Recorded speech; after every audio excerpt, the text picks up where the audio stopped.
السلام عليكم ورحمة الله وبركاته. الحمد لله الذي هدانا لهذا نحمده ونستعينه ونستغفره ونؤمن به ونتوكل عليه ونعوذ بالله من شرور أنفسنا ومن سيئات أعمالنا من يهد الله فلا مضل له ومن يضلله فلا هادي له. أشهد أن لا إله إلا الله وحده لا شريك له وأشهد أن سيدنا ونبينا مولانا محمدا عبده ورسوله. أما بعد فقد قال الله تبارك وتعالى في محكم تنزيل وفي الفرقان المجيد بعد أعوذ بالله من الشيطان الرجيم بفضله بسم الله الرحمن الرحيم. رب اشرح لي صدري ويسر لي أمري واحلل عقدة من لساني ويفقهوا قولي ربي زدني علما. صدق الله العلي العظيم. اللهم صل على سيدنا محمد طب القلوب دوائها وعافية الأبدان وشفائها ونور الأبصار وضيائها وعلى آله وصحبه وبارك وسلم عليه. புகழ் அனைத்தும் அல்லாஹ் ஒருவனுக்கு உரித்தாகட்டுமாக.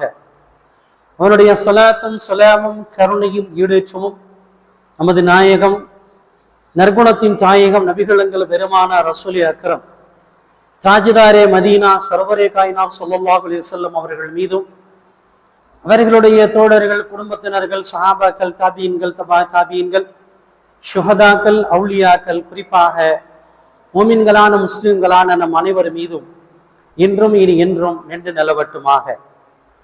சங்கைக்கும் மரியாதைக்கும் உரிய அல்லாஹ்வின் நல்லடியார்களே, அல்லாஹ் ஜல்லஷானஹு தஆலா ஒரு பூரணத்துவம் வாய்ந்த ஒரு முழுமை பெற்ற மார்க்கத்திலே நம்மை பிறக்க செய்து அதற்குண்டான சட்டங்களையும் வகுத்து கொடுத்து நல்லவைகளை செய்யுமாறு கட்டளையிட்டதோடு தீயவைகளை விட்டு ஒதுங்கி கொள்ளுமாறும் அல்லாஹு தாலா விளக்கி வைத்திருக்கிறார். இந்த ஏவல் என்று சொல்லப்படக்கூடிய நன்மைகளை ஏவுவது கட்டளையிட்டதும் விளக்கல் என்று சொன்ன தீமைகளை விட்டு விலக்கி வைத்ததும் அல்லாஹ் நம்மீது செய்த மிகப்பெரிய உபகாரம்.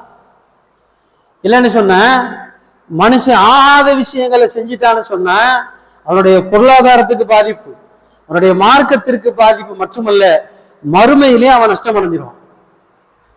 அதெல்லாம அல்லாஹ் ரசூல் என்ன செஞ்சிருக்கிறாங்க, நன்மைகளை செய்யுமாறும் தீமைகளை விட்டு ஒதுங்கி கொள்ளுமாறும் நமக்கு கட்டளை பிறப்பித்திருக்கிறார்கள்.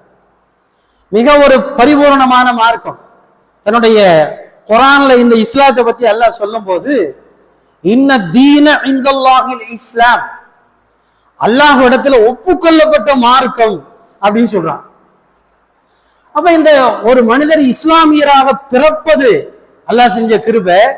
ஆனா இஸ்லாமிய சட்டங்களை ஏற்று நடப்பது, அதிலே விலக்கி வைத்துவிட்டு ஒதுங்கி இருப்பது இருக்கிறதே, இவருடைய வலிமை, மார்க்கத்தின் மீது இவர் கொண்டிருக்கிற பேணுதல் என்று சொல்லலாம். அது இல்லைன்னு சொன்னா உலகத்துல யாராவது பொய் சொல்றாங்கன்னு வச்சுக்குவான், யாரும் கேட்க போறது இல்லை. நீ ஏன் பொய் சொல்றன்னு கேட்க போறது இல்லை.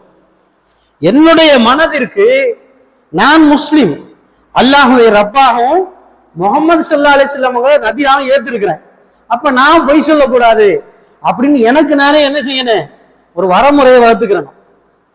அதே மாதிரி வியாபாரத்துல ஆனது ஆகாதது, ஹலால் ஹராம் பேணுதல், யாரும் கேட்க போறது இல்லை. ஏன் இதை செஞ்சேன், நான் என்ன செய்வேன், என்னுடைய வியாபாரத்தில் எது கூடாதோ அது கூடாது. ஏன்னா என்னை அல்லாஹ் பார்த்து கொண்டிருக்கிறான், என் நபி என்னை வழிகாட்டி இருக்கிறார்கள். வியாபாரத்துல மோசடி செய்யக்கூடாது, வாக்குறுதி கொடுத்தா அதுக்கு மாற்றம் செய்யக்கூடாது, உண்மையே பேசணும், பொய் பேசக்கூடாது, மது அருந்தக்கூடாது, விபச்சாரம் செய்யக்கூடாது, பிறருடைய பொருட்களை அபகரிக்க கூடாது. இதுவெல்லாம் என்னுடைய மார்க்கம் எனக்கு தந்திருக்கிற சரியான வாழ்க்கை முறை. ஒரு மனிதன் சொர்க்கத்துக்கு போகணும்னு சொன்னா லேஸ். நான் அடிக்கடி சொல்லுவேன், ஒரு முஸ்லீம் சொர்க்கத்துக்கு போறது லேசு, நரகத்துக்கு போறதுதான் கஷ்டம். என்ன அப்படி பாக்குறீங்கன்னு சொன்னா, நரகத்துக்கு போகணும்னு சொன்னா பொய் சொல்லணும், வியாபாரத்துல மோசடி பண்ணணும், என்ன என்னென்ன உலகத்துல தவறு இருக்கோ அதை ஊரா செஞ்சாதான் நரகத்துக்கு போகலாம். சொர்க்கத்துக்கு போனா எதுவுமே செய்ய வேணாம். அல்லாஹ் சொன்ன கட்டளை எப்படி நடந்துட்டா போதும். அல்லாஹ் சொன்ன கட்டளை எப்படி வாழ்ந்து முடிச்சிட்டோம்னா போதும். எங்கிருந்தாலும் அல்லாஹ் என்னை பார்த்து கொண்டு இருக்கிறான்.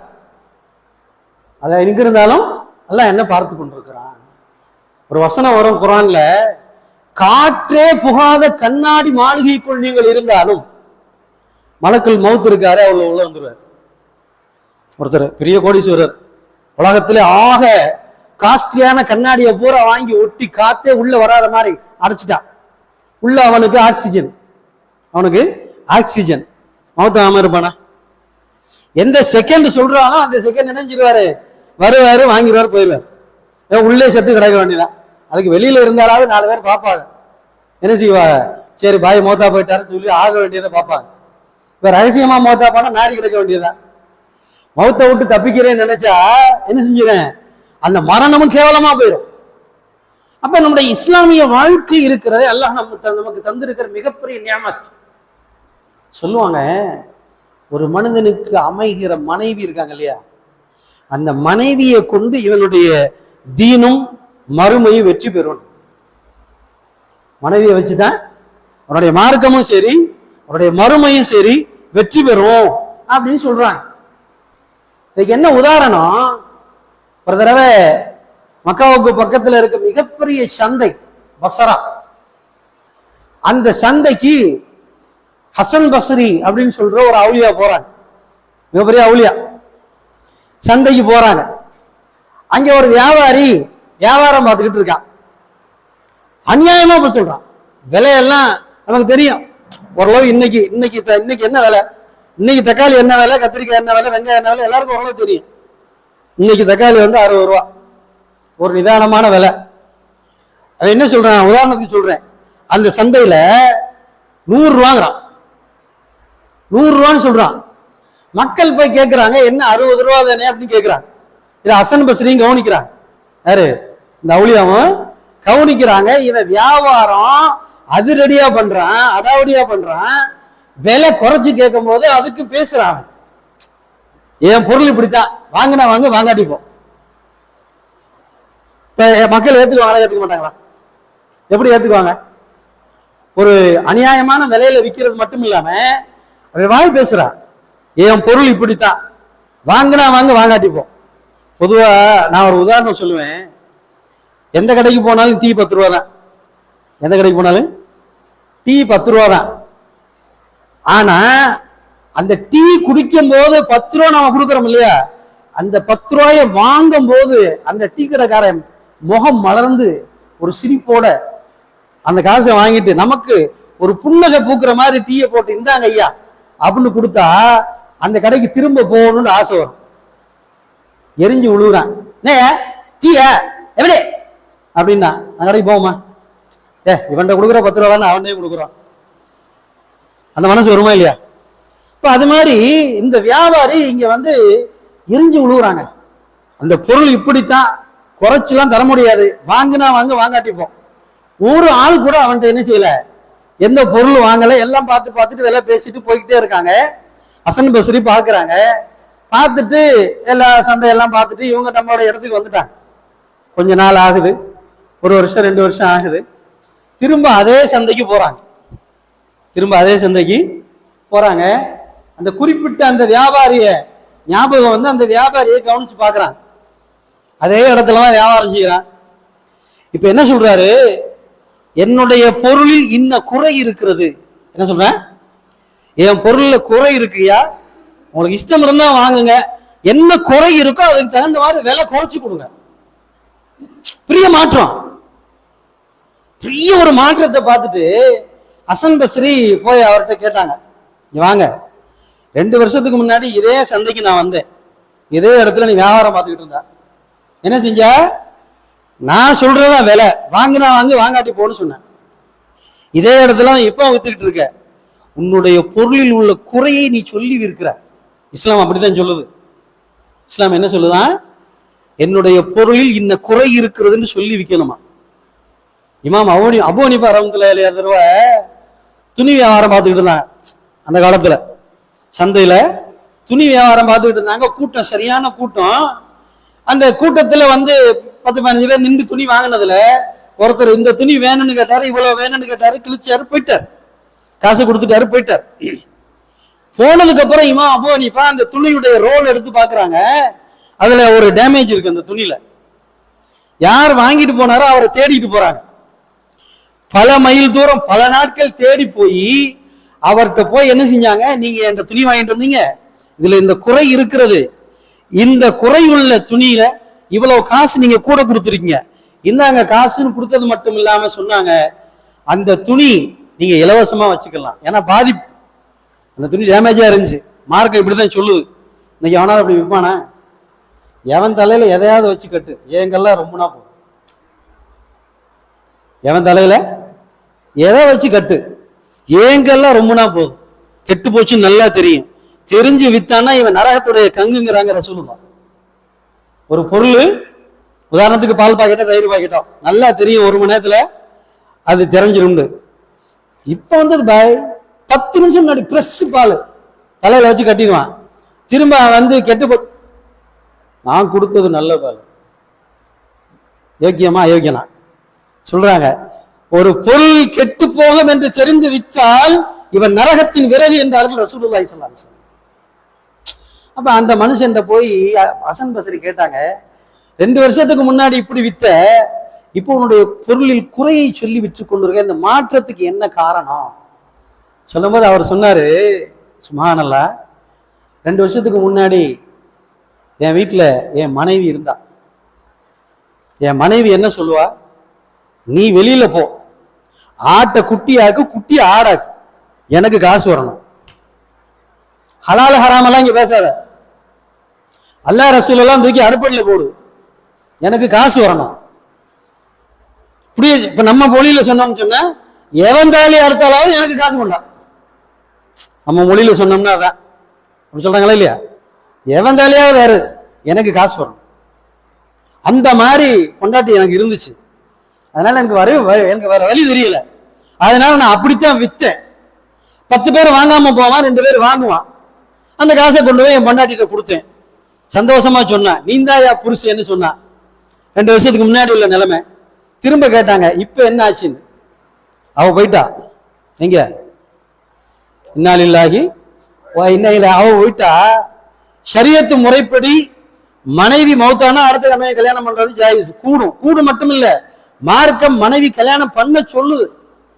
ஒருத்தர் இல்ல, நான் மனைவியை மாணிக்கன்னு சொல்லியிருக்கானா அவன் எங்கேயோ தப்பு பண்றான்னு அர்த்தம். அவ்வளவெல்லாம் இருக்க முடியாது. அது யாரோ ஒருத்தர் இருப்பான், எல்லாரையும் அப்படியெல்லாம் சொல்ல முடியாது.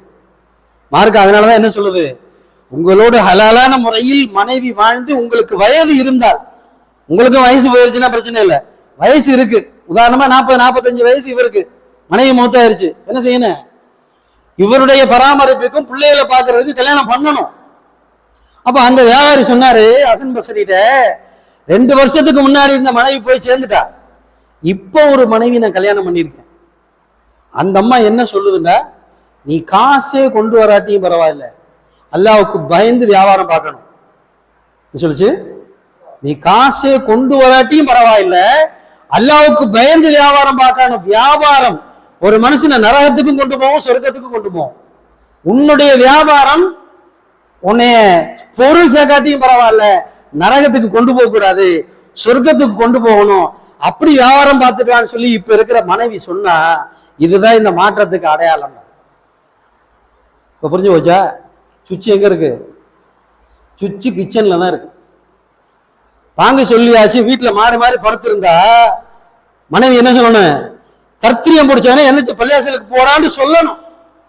இன்னைக்கு அந்த பொம்பளைக்கும் தைரியம் இல்லை, மாப்பிள்ளைக்கு ரோஷம் இல்லை, இப்படிதான் ஆயிடுச்சு. அந்த பொம்பளைக்கும் தைரியம் இல்லை, படுத்து கிடக்கான். வாங்க சொல்லிட்டான், ஒரு குறையும் இல்லை, திம்ஸ் கட்ட மாதிரி படுத்திருக்கான். வாங்க சொல்லியாச்சு, ஹயாத்தானவங்க எல்லாம் பள்ளியாசலுக்கு வாங்கன்னு சொல்றாங்க, நீ மையத்து மாதிரி வீட்டுல இருக்கன்னு பொண்டாட்டி சொல்லணும். சொன்னா அது மானமுள்ள மனைவி இல்ல அப்படின்னா அந்த மனைவியோட ஹக்கையே அது நிறைவேற்றல, இது புருஷனுடைய ஹக்கு நிறைவேற்றல. புரிஞ்சா? அதான் சொன்னாங்க, இம்ராத்துன் சாலிஹா, ஒரு மனைவிக்கு, ஒரு மனிதனுக்கு அல்லாஹ் தரக்கூடிய மிகப்பெரிய சொத்து சாலிஹான மனைவி. ₹1 காசு கொண்டு வந்தா வாசல நிப்பாட்டி கேட்கணுமா, இந்த பொருள் எப்படி சம்பாதிச்சா, ஹலாலா ஹராமா, எப்படி இந்த காசு வீட்டுக்குள்ள வருது, சொல்லிட்டு வீட்டுக்குள்ள போன்னு சொல்லணுமா? யாராவது சொல்றாங்களா? ஏமா புருஷு எவனை அடிச்சாலும் கொண்டு வந்துருவாயா, எவனை அடிச்சாலும் காசு வந்துடும். என் புருஷனுக்கு அந்த திறமை இருக்கு. அது திறமை இல்லை, அது திறமையே இல்லை. அல்லாஹ் ரசூலுடைய சாபம், அல்லாஹ் ரசூலுடைய சாபம். ₹1 ஒரு சல்லி காசு வீட்டுக்குள்ள ஹலாலான முறை இல்லாம ஹராமான முறையில சம்பாதிச்சு கொண்டு வந்தா மனைவி சட்டையை புடிச்சு கேட்கணுமா, எப்படி சம்பாதிச்சேன்னு கேக்குறாங்களா? கேட்டா இவன் லைட்ல லெஃப்ட்ல விட்டுருவேன். உனக்கு என்ன டி, ஏன் டி வாடி போடி, நான் கொடுத்தா நீ வாங்கடி, இல்லாட்டி போடிம்பா, முடிஞ்சுச்சு. இதுக்கு பயந்துக்கிட்டு இந்த கல்ச்சர் அடிச்சு நொறுக்குவேன். என்னத்தை கொண்டு வந்தாலும் சரி நம்ம சமைப்போம். நரகத்துக்கு போறேன், சொர்க்கத்துக்கு போறேன், அவன் தலையில அவன் கேரளி போட்டுக்கிறேன் அப்படின்னு அந்த அம்மா ஆமண்ணா செல்லம்னா வாய மூடிட்டு ஆமண்ணா. இன்னைக்கு வீடுகளுடைய நிலைமை அதான். யார் வீட்டுலயாவது தொழுவ போகாத ஆம்பளை சட்டையை பிடிச்சி, ஒரு பொம்பளை சட்டையை பிடிச்சி போக சொல்லியிருக்கா? போக சொல்லலைன்னா அது மனைவி இல்ல.